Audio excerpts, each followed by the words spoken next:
let's start with some introductions. The Other Madisons. For thousands of years, West African griots and griots have recited the stories of their people. Without this tradition, Bettye Kearse would not have known that she is a descendant of President James Madison and his slave, his half-sister, Coreen. In 1990, Bettye became the 8th generation griot for her family. Their credo, always remember, you're a Madison. You come from African slaves and a president, was intended to be a source of pride, but for her, it echoed with abuses of slavery, including rape and incest. Bettye embarked on a journey of discovery of her ancestors, the nation, and herself. She learned that wherever African slaves walked, recorded history silenced their voices and buried their footsteps. Beside a slave-holding fortress in Ghana, below a federal building in New York City, and under a brick walkway at James Madison's Virginia plantation. And when Bettye tried to confirm the information her ancestors had passed down, she encountered obstacles at every turn. Part personal quest, part testimony, part historical correction, The Other Madisons is the saga of an extraordinary American family told by a griot determined to tell the whole story. Bettye Kearse is a retired pediatric physician and geneticist. Her writing has appeared in Times, New York Times, Mental Floss, the Boston Herald, River Teeth, and Black Lives Have Always Mattered, and was listed as a notable in the Best American Essays.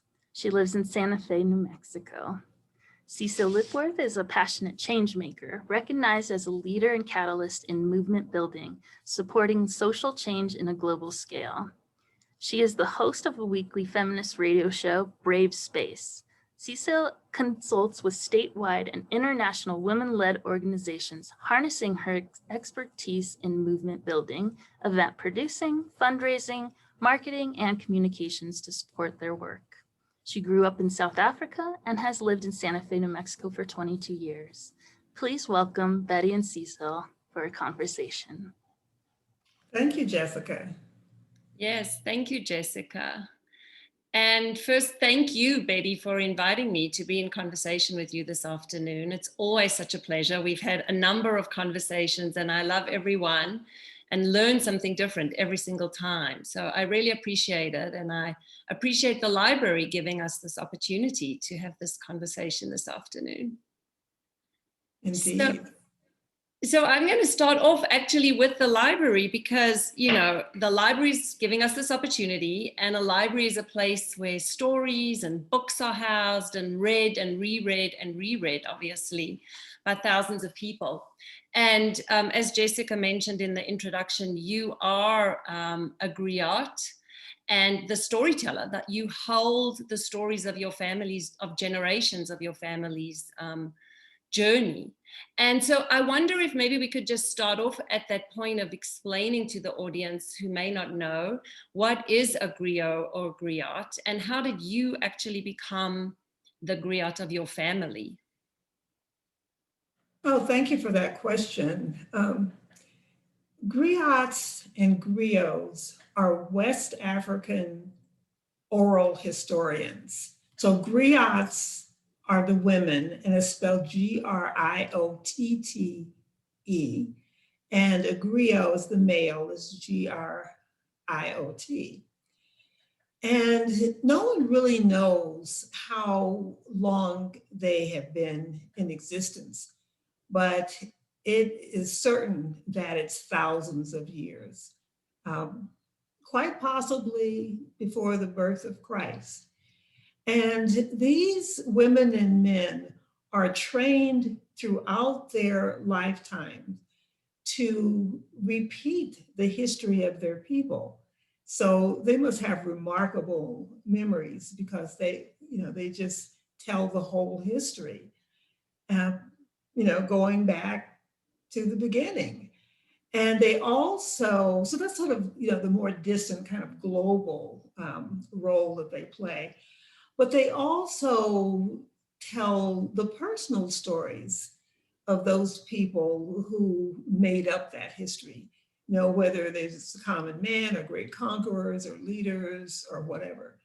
And on a day-to-day basis, the griots and griots have many roles. So they serve as advisors, they're judges, interpreters, teachers, poets, musicians, and praise singers, to name just a few of their roles. And they help shape how each person sees himself in the present and in the continuum of past and hopefully the future. And they are really the social glue of their society because they uphold and make sure that the values and beliefs of the people are preserved.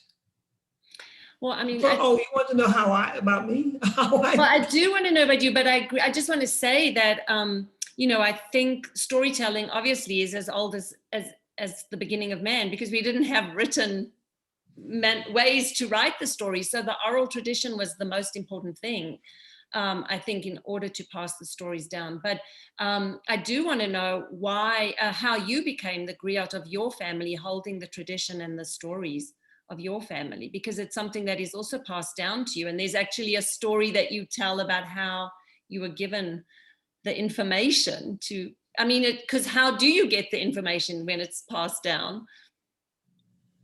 Well, I think it's important to know that this tradition survived the Middle Passage. And so many American families have maintained the tradition. And what my family has done, that in each generation, one person is chosen to maintain it, to keep the stories, the history, and then more recently to keep whatever documents, personal items, photographs, sewing samples, buttons, whatever. So there's also the role of being an archivist as well. So my mother was the 7th generation griot, having been chosen by her father, who was a 6th generation griot. And then in 1990, my mother decided that it was time for me to write the book. And so she delivered to me the box of family memorabilia that had been kept for scores of years. And that passing on of this box, it was sort of a ritual, an informal ritual that meant it was my turn to become the griot. And when, I don't know exactly when, but then my daughter, I only have one child. So my daughter will be the next griot, and then she will choose one of her 2 children to be the next griot or griot, since she has a boy and a girl. And I started hearing these stories from the time I was about 5 years old. And, it has taken on different meanings as I've gotten older. So it's so fascinating. It's never been, your history has been orally told as the griot in your family, but no one has ever written it down as a book, have they? No, that was my job. I know, but how prescient in this moment. By my mother. I'm sorry, what'd you say? No, I said how prescient in this moment that you have written this book that's like sort of landed at this time in history when we're really having to face and navigate and look back and take note and also delve into the whole issue of slavery and racism in America. It is a very timely book. Mm-hmm. And, my mother in 1990 could not have known how timely it would have been in 2020 when the book was actually published. Her thought was that she just wanted to keep the story. She didn't want to risk them being forgotten or ancestors being forgotten, as time went on. And even though we have an oral tradition, she just thought this was sort of further insurance. But she also felt that the time had come for, in 1990, for our family's story to take its place among the recognized history of America. And I mean, and she knew about technology, and so she knew how more and more voices were being heard around the country. She never touched a computer. She didn't, I mean, she knew the word internet and she knew what it did. So she knew it was a tool that could, you know, could be used. But she wasn't going to be the one to do that. Smart woman in 1990. So she gave it to you in 1990. It was published in 2020, almost 30 years sort of later. What took so many years to write the book? I mean, I'm not saying writing books is easy in any way, shape, or form. And I know I couldn't do it, but that is a huge period of time. Was it an investigative period, or what was the trajectory of writing it? Well, writing the book could be a book. So why it took so long. When my mother asked me to do that, I said she wanted, you know, me to preserve the stories. And so what she meant was for me just to record the stories and the history, just straight up family story.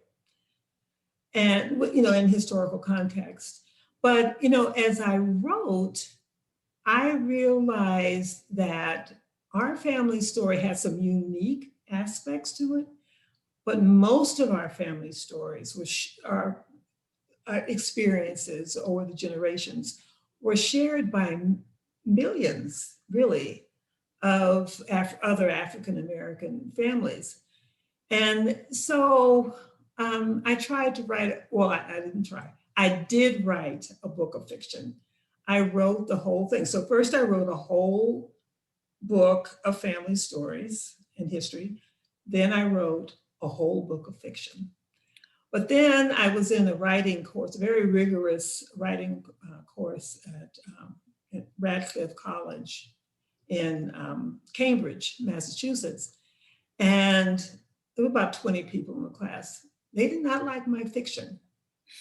They said that the characters didn't, the characters stayed on the page, didn't evoke any emotions.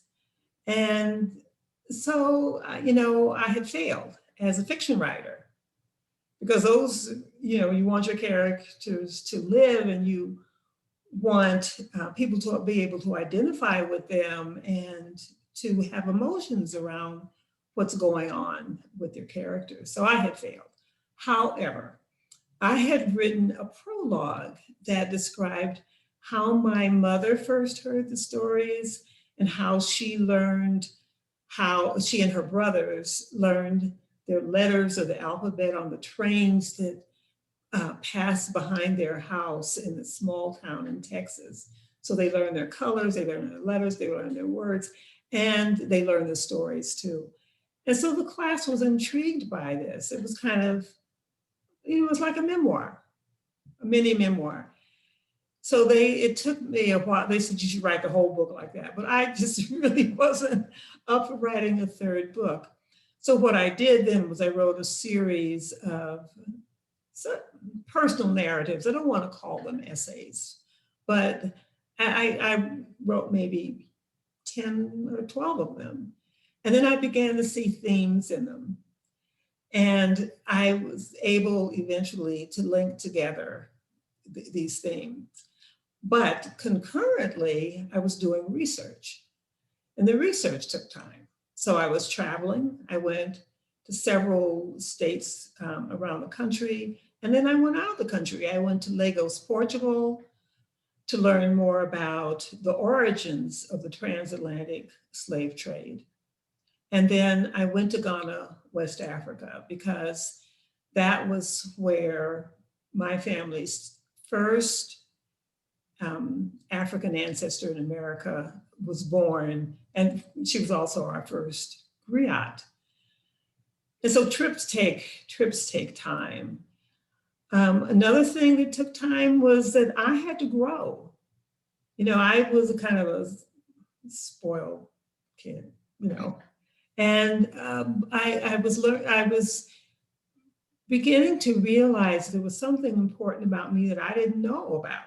Like, I was shaped by my ancestors and what they had been through, but I didn't know anything about that. So, it takes time to grow. And then another part of this book about why it took 30 years to write the book is, dealing with the publishing world, which is, Right. Cool. That's a very slow process. Well, first of all, you wrote 3 books in 30 years, not one, it sounds like. So kudos for that. But let's go into the book a little bit. I'd love to start with the title, The Other Madisons, The Lost History of a President's Black Family. Talk about that, and how did you even come up with that title? Well, first of all, the title is all wrong. Now, during this 30 years, I had the same kind of operating title, which was The Other Madisons. And by that, I meant that we weren't the recognized Madison, the Madisons that no one knew about, let's say. But in fact, the title is wrong because we're really the only Madisons. We're not the other, we're the Madisons, because President Madison did not have any children with his wife, Dolly. So we're the only direct descendants. So maybe I should call it The Only Madisons or something. Good. Like that. The next. That's why that's part of the reason why the title is wrong. The other part has to do with the Constitution, where it refers to other persons instead of calling enslaved people slaves, or they just call them other persons. And really, African-American people are not other. We really are integral to this country. We are vital to this country. We helped build it. We helped shape, what it is. And, our role in this country can never be understated. So we're not other in that way, although the Constitution marginalized us by calling us other. We're really not. And we are persons, which is kind of, the use of that term in the Constitution is really weird. They're saying, on the one hand, these are people, but they don't matter. So anyway, that's that part of the title. Now the subtitle is also wrong. The subtitle is The Lost History of a President's Black Family. And the history really is not lost, because it has been maintained pretty carefully from generation to generation. I mean, I'm the 8th generation person to have this role and to maintain, the story. So it's not lost. It's that it's been very difficult to find evidence, to find proof of the stories, and that is not important to me at all, finding proof, because this is who I am. These people were who my ancestors were, who they were. My understanding of who I am, my mother's understanding of who she was, my grandfather's understanding, my great, so forth, just really doesn't require proof. We are and were, who we are. So anyway, the publisher came up with that title, the subtitle. I read an article that The Guardian wrote about the book. They did a review, and there was a really interesting quote that actually, I think it wasn't what I was going to think of putting in here, but since you've been talking about that, the journalist wrote, and I quote, "Leaving her much celebrated white ancestors in the background, Kearse restores the Black Madisons to history. They are resilient Americans, second to none." And yeah, so, I like that too. Yeah, that just states exactly what you stated. Yeah. So obviously the book takes us on the journey, and your ancestors, Coreen and Mandy. are the sort of protagonists of the story. Mandy being the woman who was brought over in the Great Passage, and then Coreen being your great Four greats. four Great grandmother. Grandmother, yeah. Yeah. So when you were writing it and you were sort of discovering these stories, what was the piece that was really like, first of all, what did you learn that you didn't know from the oral history? Like, was there something that you sort of came to that you weren't aware of? And then the second piece, what was the piece that like really struck you about their journeys, like about their resilience, because you talk a lot about that, of resilience. So sort of what was the pieces that sort of emphasized that for you? Well, really, I think it's their whole stories. Mandy was kidnapped and put on an auction block and sold and turned into a slave and then raped. And then, then she has this child who is born enslaved and who in turn is raped. And she goes on to have another child, her own child, who was then sold away from her. And these women who are really just representatives, because as I said earlier, these stories are not unique, unfortunately, they're not unique at all.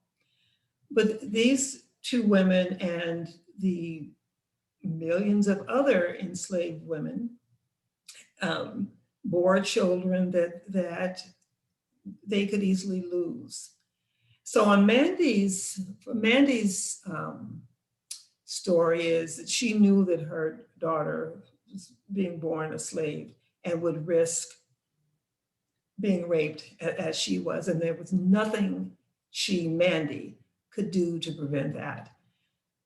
And that's, as a mother of a girl myself, I can just imagine how painful that was and how helpless and maybe even hopeless at times, she may have felt. And for Coreen, her child was sold away and never saw him again.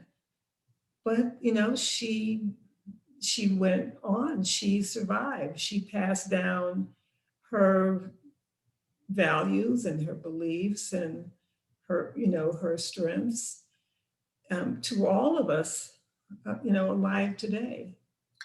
I think, Bettye, I'm just so grateful for you telling these stories and writing them and offering us the opportunity to learn, because I think, obviously I'm South African. I grew up during apartheid.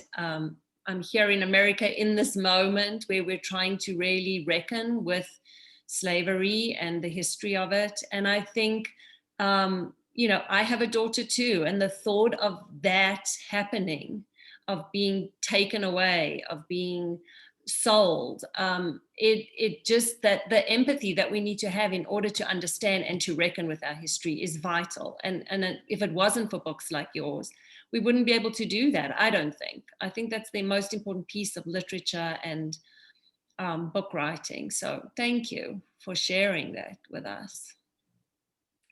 And I think there are common experiences to all of us, whether or not we did have enslaved ancestors.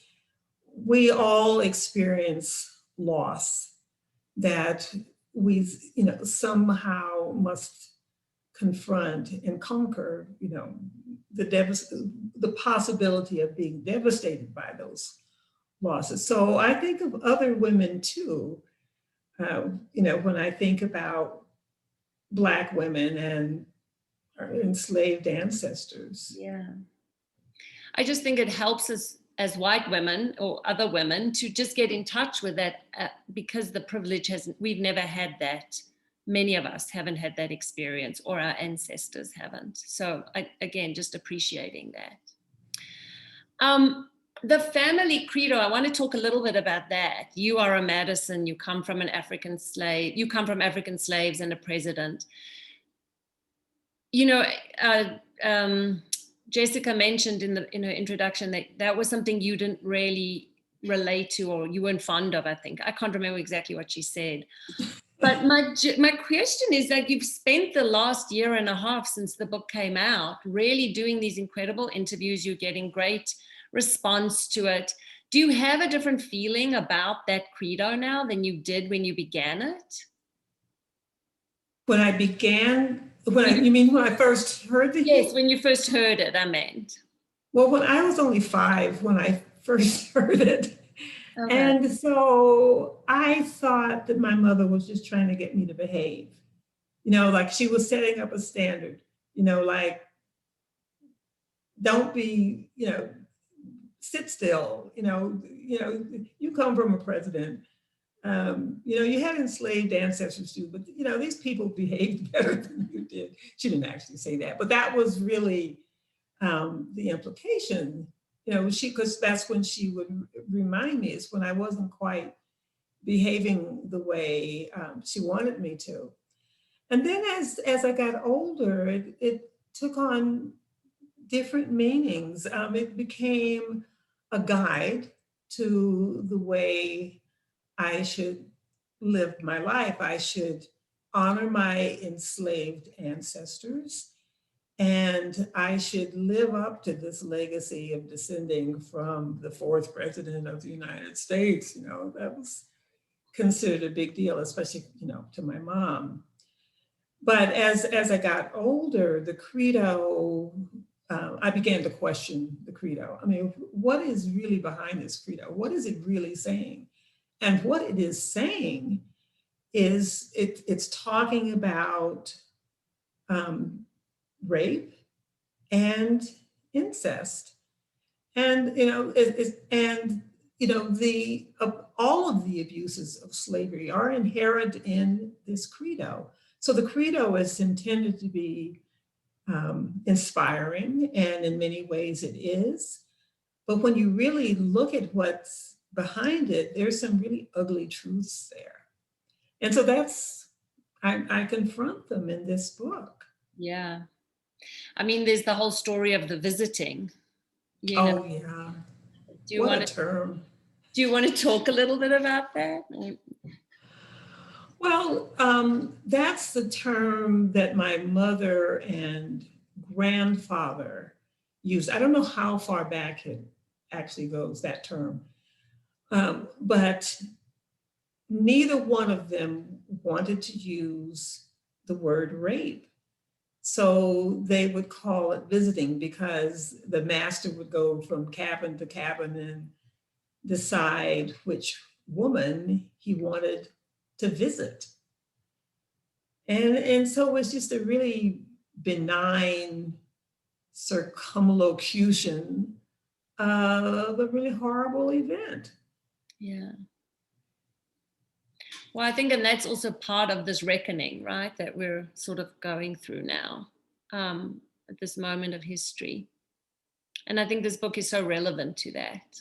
It's just unbelievable timing, as I said in the beginning.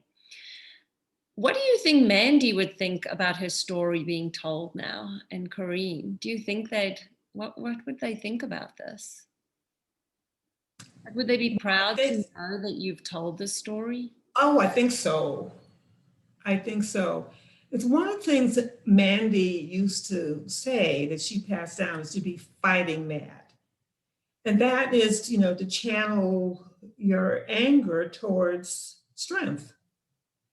And I think that she would see this book and what it reveals as a way of fighting, you know, being fighting mad against these awful injustices to all enslaved people, but particularly to the women. So I think both of them, especially Mandy, you know, would be proud. So I want to mention that there's an incredible just over 35-minute documentary on your website. And I think that Jessica will put that into the chat. But I was watching it again the other day, and there was such a beautiful moment of you like being in Virginia, seeing the archaeology spots and sort of walking in the footsteps, which was an amazing thing that you walked in the footsteps of your ancestors. How do you feel now? Like where is your emotion around all of this and the book and the response you're getting? Because you're getting an amazing response to all of it. Well, I am very happy to say that I think that my ancestors would be proud. And I think the book does,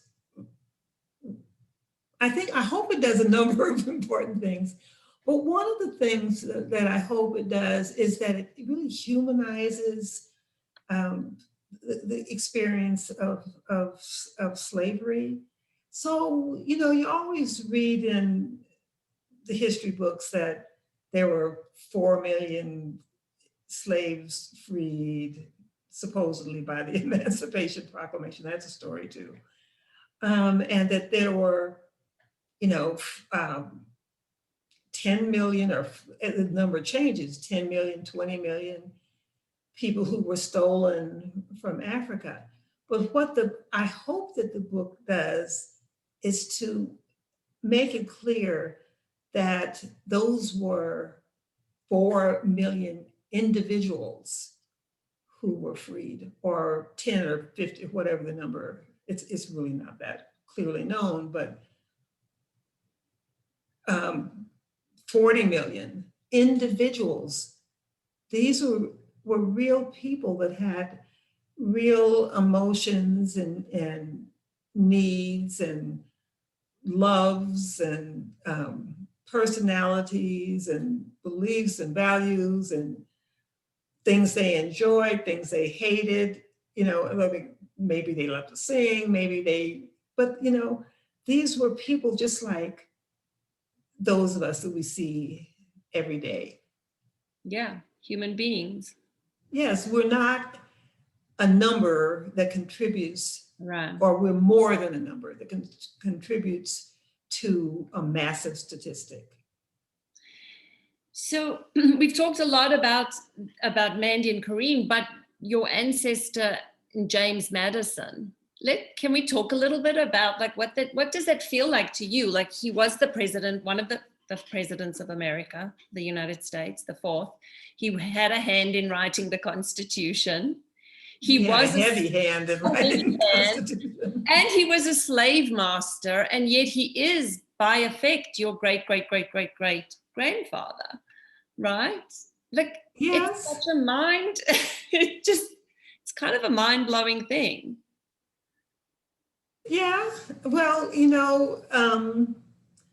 I certainly admire his intellect and the contributions that he made. The Constitution is flawed. It has, by and large, worked since its conception in 1787. And I think the ratification was a couple of years later. But anyway, over this time, it has pretty much worked and has held the country together and has brought aberrations of other nations to this country. But you don't like everything about your relatives necessarily. And yes, he did own hundreds of people, and he knew it was wrong. It doesn't work for me to say that's just the way things were. Other people did it. That was the standard of the time. He knew it was wrong, and he wrote that it was wrong. Right. But he never freed a single slave, not one. He sold slaves, but he never freed any of them. And so the hypocrisy of that is extremely annoying. It's right. Mind-boggling. It is. Really. Yeah. So one of the things you mentioned was that, I think you mentioned the how you found out, this has been passed down from generation to generation, but now we have all this DNA testing that's happening. But you have not gotten your DNA tested. And so what do you say to people who sort of are pushing up against that you don't have the proof of your ancestry? Well, I have done some DNA testing. So I did ancestry.com, Oh, right. which is the autosomal DNA. And I did it with a woman whose name is Connie Graff, and who is a descendant of one of Madison's sisters. And she and I did not match. But I think because of the distance of our relationship, I can't remember if she's like my fifth cousin or a sixth cousin, that there was only a 16% chance that we would match. But I really haven't pushed it to the end, in terms of getting DNA proof. Because, well, as I said earlier, it's not going to affect who I understand myself to be and who those before me understood themselves to be. And I grew such admiration for the enslaved people. That's who I want to hold up as the ancestors who matter to me. And then thirdly, even if I did do a definitive DNA test, I could never prove that Madison is, in fact, my direct ancestor, because he didn't have any children of his own to do a direct comparison with. And it's very similar to the Jefferson situation, because he had children with his wife, but he didn't have any daughters. So it's just a belief that I can't prove, but it is a belief, and it's part of who I am. And your family's rich history that's been passed down from griot. Yes. Yes. Well, I don't know, Jessica, if we have any questions before we end off. So I'm going to just check in with you to see if there's any questions from the audience. Let's see. Oneida says, Bettye, can you talk about translating the Other Madisons into a book for children? That's a great question. And I am going to do it as soon as I get under this weight of promoting my book. This uphill, well, it's not really uphill, but it's a lot of work to get the word about your book out. But as soon as I get that under control, probably next year, I want to do 2 books, actually. One would be either for young adults or early readers. And in that book, I would just take those portions of my book that are appropriate, for the age groups. So I'd probably do one about how incredibly strong enslaved people were. And I would also talk about all the many contributions that they made to this country. Those are areas that are appropriate for the age. And I also want to write a children's picture book. Very much want to do that. And again, it would be age appropriate. And again, talking about the strengths of enslaved people. Nelson Mandela's book, The Long Walk Home, his book is also, I have the children's book version of that as well as the adult version, but such a great idea to do that, I think. So important. Yeah, because then young people can start thinking about it for themselves. I think it would be really important and really wonderful if you wrote a picture book and something for your young adult emerging readers. I really hope you do this, Bettye, and we have it in our library system soon. I don't know if I can say this, but because I have a little bit of another gig in town as the Collected Works, and I just saw you posted about buying the book, but I know that Collected Works has signed copies if you want to own a copy of Bettye's book. Of course, take it out from the library too, but if you want signed copies to give as gifts or to have, we do have them at the bookstore as well. Yes, thank you. Definitely go to Collected Works to get your own copy of the Other Madisons. You can also visit BettyeKearse.com, and you can find the links for the online vendors if you can't make Collected Works, or there's also the links to the documentary there. Meredith says, not a question, but I want to say thank you so much for sharing your and your family's stories. This is so wonderful to hear and connect with, and I am so grateful for it. Thank you, Meredith. Kind. Bettye, how has your family in this modern day received your book, The Other Madison? Have they read it, and what do they think? Oh, my Black family? No, I mean, my Black family has been very supportive and, very eager to read it and talk about it. And appreciate that you've written it down, I'm sure. Yeah. Is your mother still alive, Bettye? No, she passed in 2009. So she didn't see the fruition of it. No. But I'm sure she would have been happy with it. Even those parts where we disagree in the book, I think she would have been very happy with it. Family. When you were given the role of the family, sorry, I keep mispronouncing that. Were you nervous? Were you proud? Were you happy? Or was it a daunting task? How did you feel when you were given that duty? When I first got the job, I was quite reluctant. I didn't think that I was the right person, although I was probably the only person, because I do have a brother, but my mother probably spent more time with me because she would tell me the stories while she was sewing for me, and she didn't spend as much time sewing for my brother.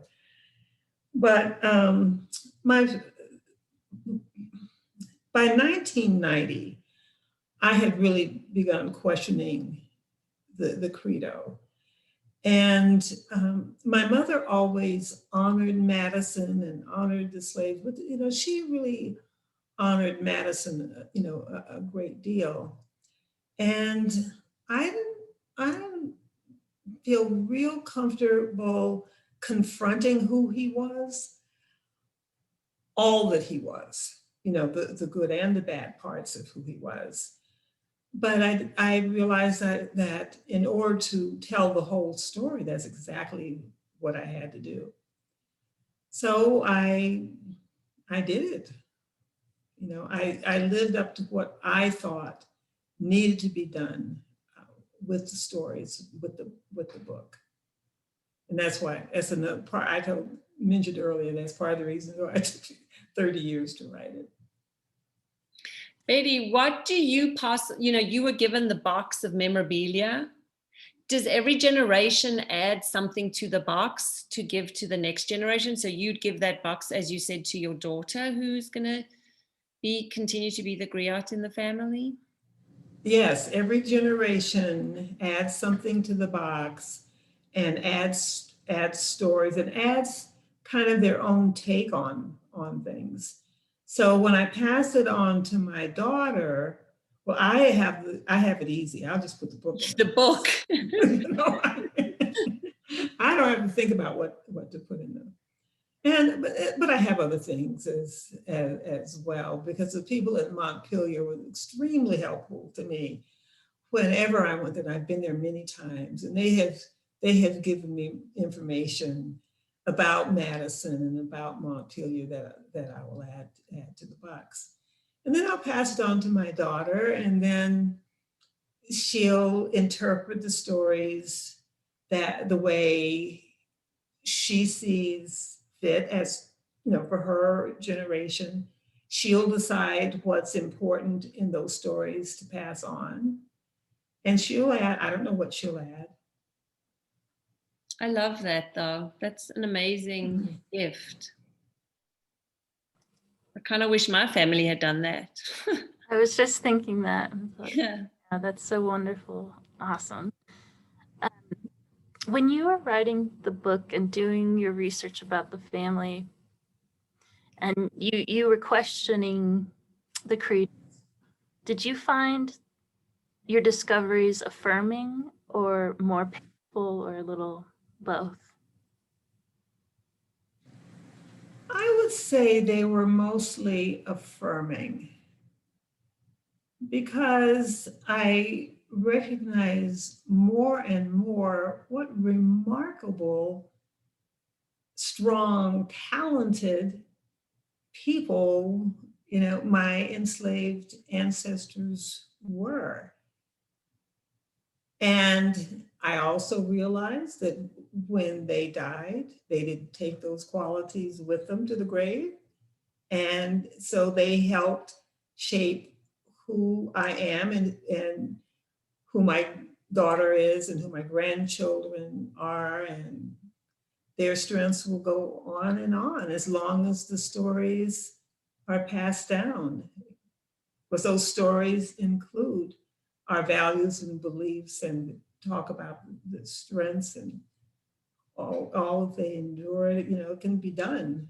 You know, we're not a defeated people. Thank you so much, Bettye, for sharing your history and your family with the world through your book.